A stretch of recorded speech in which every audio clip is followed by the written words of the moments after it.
प्रभाकर जी, यहाँ दो इशू है। देखिए, एक ओंकारेश्वर जी ने कहा, तो क्या राज्य सरकार ये मान चुकी है कि वहां पर सारे बांग्लादेशी हैं?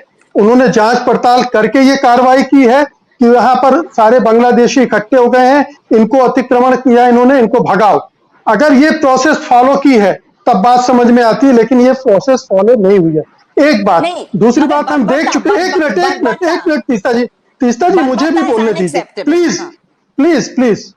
एक बात, तो एक सवाल ये मुद्दा उठता है। दूसरी बात ये है कि पूरे असम में एनआरसी हुआ है, 19 लाख लोग ऐसे पाए गए हैं जो अभी उनका भी कंफर्म नहीं है, उनको भी एक अपील का मौका मिलेगा, वो भी उनकी नागरिकता संदिग्ध है, और उसमें से 13 लाख हिंदू हैं। इस तथ्य को क्यों नकारा जाता है हर जगह पर कि वहां पर जो बताई जाती है बड़ी बड़ी संख्या, जो एक दुष्प्रचार किया जाता है कि पूरे बांग्लादेशी असम में आके बैठ गए हैं, असम की संस्कृति को खतरा हो गया है, असम की अस्मिता को खतरा हो गया है, ये पूरा हिंदुत्ववादियों का प्रचार है, और ये एक पूरे असमिया मानस में बैठ गया है, और राष्ट्रीय स्तर पर भी ये दुष्प्रचार चल रहा है। तो इसको कैसे आप हैंडल करें? जी, ये नैरेटिव तो चुनाव के पहले से बीजेपी के नेता, वो चाहे प्रधानमंत्री हो चाहे अमित शाह हो, बनाते रहे हैं। असम में ही नहीं, पश्चिम बंगाल में भी, यहाँ भी घुसपैठ का मुद्दा उठाते रहे। और असम में तो ये नैरेटिव बना दिया गया कि जो मुसलमान हैं वो बांग्लादेशी हैं, इसीलिए एनआरसी की कवायद की गई। लेकिन वो दांव उल्टा पड़ गया इनका कि उसमें 13 लाख हिंदू निकल आए।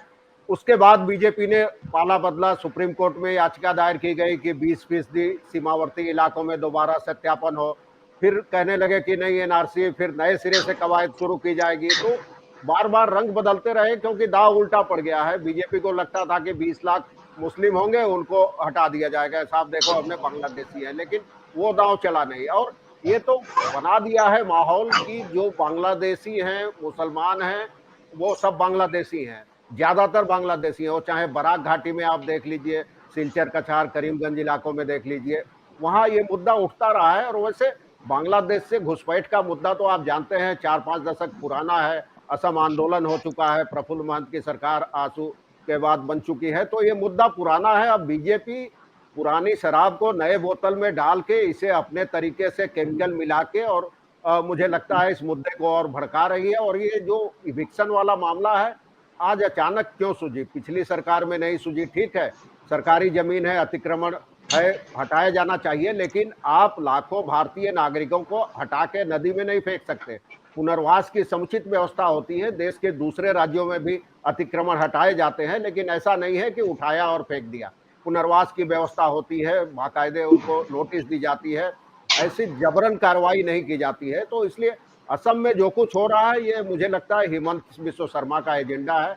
और अभी ये साबित होना बाकी है कि वो मुसलमान घुसपैठी हैं।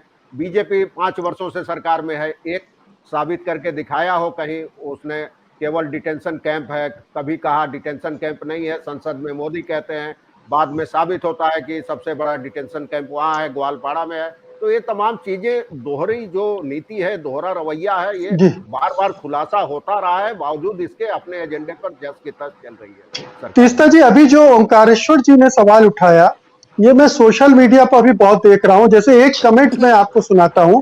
First of all, they are not Indians. ये प्रिज्यूम कर लिया गया है कि जिनके खिलाफ कार्रवाई की गई है वो भारतीय नहीं है, ये मान लिया गया है, जबकि ऐसी कोई जांच पड़ताल ये नहीं हुई है कि वो बांग्लादेशी है या भारतीय है।